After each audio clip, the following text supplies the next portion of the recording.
আসসালামু আলাইকুম এভরিওয়ান, কেমন আছেন সবাই? আশা করি সবাই ভালো আছেন। আমি আজকে দুপুরে লইট্টা মাছ ভুনা করব আর লাল শাক ভাজি করব।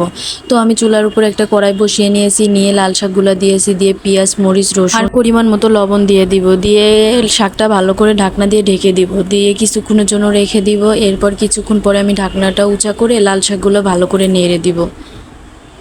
নাড়া হলে আমি আবার ঢাকনা দিয়ে ঢেকে দিব। কিছুক্ষণ ঢেকে রাখবো। রাখার পরে যখন লাল শাকটা প্রায় সিদ্ধ হয়ে যাবে তখন আমি আবার ঢাকনাটা উঁচা করে নিব, নিয়ে ভালো করে নেড়ে নিব। লবণ কম হয়েছিল, এর জন্য আমি আবার এর ভিতরে লবণ দিয়ে নিব, নিয়ে শাকটা ভালো করে নেড়ে চেড়ে নিব।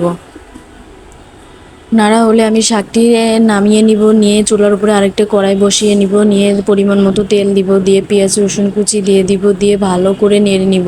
যতক্ষণ না বাদামি কালার হচ্ছে ততক্ষণ ভেজে নিব। এই তো বাদামি কালার হয়ে গেছে, এখন আমি শাকগুলো দিয়ে দিব, দিয়ে ভালো করে শাকগুলো নেড়ে চেড়ে নিব।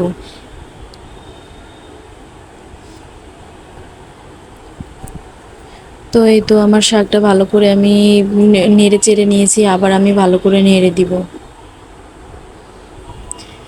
এই তো আমার শাক ভাজি কমপ্লিট। এখন এবার আমি লোট্টা মাছ ভুনা করব। এর জন্য আমি চুলার উপর একটি কড়াই বসিয়ে দিব, দিয়ে আমি পরিমাণ মতো তেল দিব, দিয়ে পেঁয়াজ আর কাঁচামরিচ কুচি ভালো করে নেড়ে চেড়ে নিব, নিয়ে বাদামি কালার করে ভেজে নিব।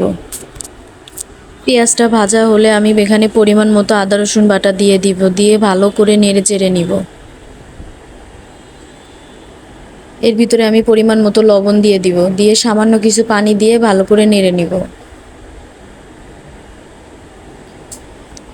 তো এর ভিতরে আমি আবার ধনিয়া গুঁড়া, মরিচের গুঁড়া, হলুদের গুঁড়া দিয়ে দিব, দিয়ে আমি ভালো করে মশলাটা নেড়ে চেড়ে নিব।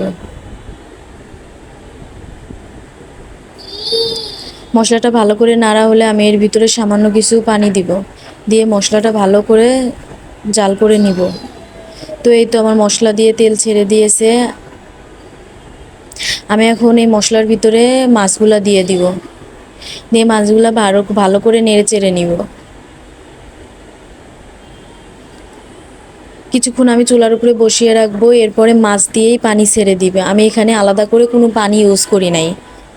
লোট্টা মাছে আমি কখনোই পানি ইউজ করি না। এরপরে আমি এখানে পরিমাণ মতো ধনিয়া পাতা কুচি দিয়ে দিব, দিয়ে ভালো করে নেড়ে চেড়ে দিব। দিয়ে কিছুক্ষণ আমি চুলায় বসিয়ে রাখবো যতক্ষণ না মাছের পানি শুকিয়ে যায়। এর মাঝখানে আমি আবার নেড়ে চেড়ে দিব।